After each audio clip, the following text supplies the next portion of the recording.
ಚೆನ್ನಾಗಿದೆ sir film ನೋಡ್ಬೋದು. ಚೆನ್ನಾಗಿದೆ ಸೂಪರ್ ಆಗಿದೆ ಸರ್. ಈ ತರ ಫಿಲಮ್ ಮಾಡಲೇಬೇಕು.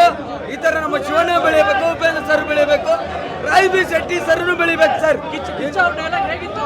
ಸರ್ ಸೂಪರ್ ಸರ್, ಸೂಪರ್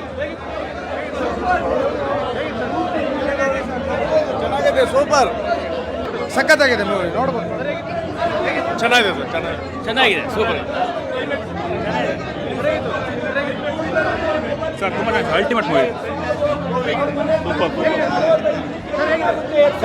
ತೋರಿಸಿದ್ದಾರೆ. ಗರುಡ ಪುರಾಣ ಟೂ ವೀಲರ್ ಅಲ್ಲಿ ಹೋಗಿ ಕುಡ್ದು ಮೊಬೈಲ್ ಇಟ್ಕೊಂಡು ಹಾಡು ಕುಡ್ದು ಅದಕ್ಕೋಸ್ಕರ ಶಿವಣ್ಣಂಗೆ ನೋಡ್ಬೋದು. ಸೂಪರ್ ಆಗಿದೆ, ಚೆನ್ನಾಗಿದೆ sir. Super super super super ಆಗಿದೆ ಸರ್. ಸೂಪರ್ ಆಗಿದೆ, ಸೂಪರ್ ಆಗಿದೆ ಪಿಕ್ಚರು. ಒಳ್ಳೆ ಶಿವರಾಜ್ ಕುಮಾರ್ ಆ್ಯಕ್ಟಿಂಗ್ ಅಂತೂ ಇತಿಹಾಸದಲ್ಲಿ ಮರೆಯಂಗಿಲ್ಲ. ಅವರು 155ನೇ ಚಿತ್ರ ಇದು, ಹಾಲಿವುಡ್ ರೇಂಜಿಗೆ ಮಾಡವ್ರೆ. ಈ ಆ್ಯಕ್ಟಿಂಗನ್ನು ಮತ್ತೆ ಇನ್ನು ಯಾರು ಮಾಡೋಕ್ಕಾಗಲ್ಲ ಶಿವರಾಜ್ ಕುಮಾರ್. ಹಾಗೆ ಉಪೇಂದ್ರ ಕೂಡ ಚೆನ್ನಾಗಿ ಮಾಡವ್ರೆ. ಅರ್ಜುನ್ ಚೋನಿ ಡೈರೆಕ್ಷನ್ನು ಭಾಳ ಸೂಪರ್ ಆಗಿದೆ ಸರ್. Super picture. ಎಲ್ಲದರಿಂದ ಎಲ್ಲ ಚಲೋ. ಕಾನ್ಸೆಪ್ಟ್ ಇಷ್ಟ ಆಯಿತು ಸರ್. ಕಾನ್ಸೆಪ್ಟ್ ಚೆನ್ನಾಗಿದೆ. ಸೂಪರ್ ತುಂಬ ಚೆನ್ನಾಗಿದೆ ಸರ್. ಇಡೀ ಫ್ಯಾಮಿಲಿ ಬಂದು ನೋಡ್ಬೋದು. ತುಂಬಾ ಚೆನ್ನಾಗಿದೆ, ಸಕ್ಕತ್ತಾಗಿದೆ ಶಿವಣ್ಣನ ಆ್ಯಕ್ಟಿಂಗು. ಶಿವ ಭಕ್ತರಿಗೆ ಒಂದು ಒಳ್ಳೆ ಮೂವಿ ಅಂತ ಹೇಳ್ಬೋದು.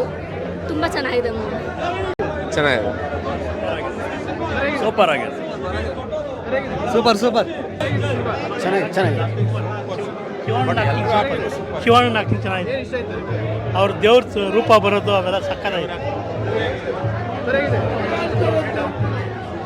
ಚೆನ್ನಾಗಿದೆ, ಚೆನ್ನಾಗಿದೆ, ತುಂಬ ಸೂಪರ್ ಆಗಿದೆ. ಚೆನ್ನಾಗಿದೆ, ಮೆಸೇಜ್ ಇದೆ, ಅದೇ ಇಷ್ಟ ಆಗಿದೆ. ಚೆನ್ನಾಗಿದೆ, ಸೂಪರ್ ಆಗಿದೆ, ಒಳ್ಳೆ ಮೆಸೇಜ್ ಇದೆ. ಎಲ್ಲರೂ ನೋಡಿ ಕನ್ನಡ ಸಿನಿಮಾನ ಥಿಯೇಟರ್. ತುಂಬ ಚೆನ್ನಾಗಿದೆ ಸರ್. ಕ್ಲೈಮ್ಯಾಕ್ಸ್ ತುಂಬ ಚೆನ್ನಾಗಿದೆ. ಆ್ಯಂಡ್ ಎಲ್ಲರ ಕ್ಯಾರೆಕ್ಟರ್ಸ್ ತುಂಬ ಚೆನ್ನಾಗಿ ಬಂದಿದೆ. ಜನ್ಯ ಸರ್ ಅವ್ರದ್ದು ಚೆನ್ನಾಗಿದೆ ಸ್ಟೋರಿ. ಚೆನ್ನಾಗಿದೆ.